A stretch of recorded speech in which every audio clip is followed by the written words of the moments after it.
নমস্কার বন্ধুরা, স্বপ্নবিলাস চ্যানেলের ঘরকন্যায় সবাইকে অনেক অনেক স্বাগত। আজকে আমি আরেকটি নতুন রেসিপি নিয়ে চলে এসেছি। আজকে আমি মানকচুর পাতার ভর্তা তৈরি করে দেখাবো। মানকচু পাতার ভর্তা তৈরির জন্য নিয়েছি মানকচু গাছের যে মুড়ানো একদম আগার পাতাগুলো থাকে না, সেই পাতাগুলো আমি তুলে নিয়ে এসেছি। পাতাগুলো মোড়ানো ছিল, এবার মোড়াগুলো খুলে নিচ্ছি। খুলে যে পাতার শিরাগুলো ওইগুলো বাদ দিয়ে দেব। মধ্যে থেকে যে পাতাগুলো এরকম করে করে ছিঁড়ে নেব। যে পাতাগুলো সব আমি বেছে নিয়েছি, আর এই যে শিরাগুলো সব বাদ দিয়ে দিয়েছি। আর নিয়ে নিয়েছি ইলিশ মাছ ভাজা দিয়ে এই পাতাগুলো আমি মাখাবো। তার জন্য প্রথমে ইলিশ মাছগুলো লবণ হলুদ মাখিয়ে ভেজে নেব।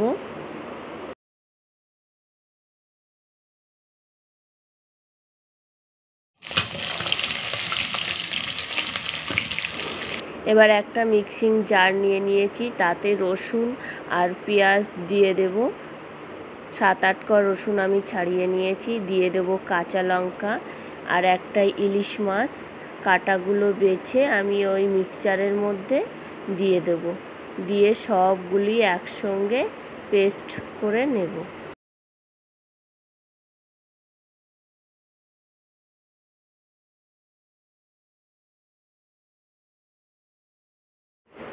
পেস্ট করা হয়ে গেছে, এরকম হয়েছে দেখতে।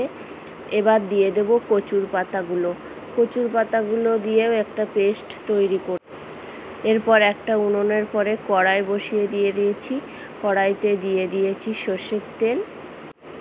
তেলটা গরম হয়ে গেছে, যে পেস্টটা করে রেখেছিলাম এবার আমি কড়াইতে দিয়ে ভালো করে ভেজে নেব। কাঁচা কাঁচা ভাব থাকলে তার দরুন গাল চুলকাবে, ওই জন্য আমি কড়াইতে দিয়ে ভেজে নেব ভালো করে।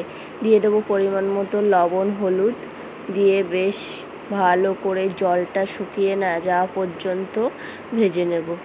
এই যে ভাজার পরে এরকম হয়েছে আমার দেখতে, একদম দেখুন কতটুকু হয়েছে। এই কচুর পাতার ভর্তা যদি থাকে, মাছ মাংস কিন্তু কিছুই লাগবে না। এই কচুর পাতা ভর্তা দিয়েই এক থাল ভাত খাওয়া হয়ে যাবে। একদম কচুর পাতা ভর্তা আমার পরিবেশনের জন্য রেডি। গরম গরম ভাতের সঙ্গে মানকচুর পাতার ভর্তা, আর সঙ্গে যদি একটা ইলিশ মাছ ভাজা থাকে তাহলে তো আর কথাই নেই। আর যেই ইলিশ মাছটা ভেজে যে তেলটা হয়েছিল, সেই তেলটা দিয়ে আমি আরও মাখিয়ে নেব। আমার রেসিপিটি যদি ভালো লেগে থাকে অবশ্যই আমার চ্যানেলটিকে লাইক কমেন্ট শেয়ার সাবস্ক্রাইব করবেন। ভালো থাকবেন, সুস্থ থাকবেন। অন্য আরেকদিন হাজির হব অন্য আরেকটি রেসিপি নিয়ে। Tata, bye bye.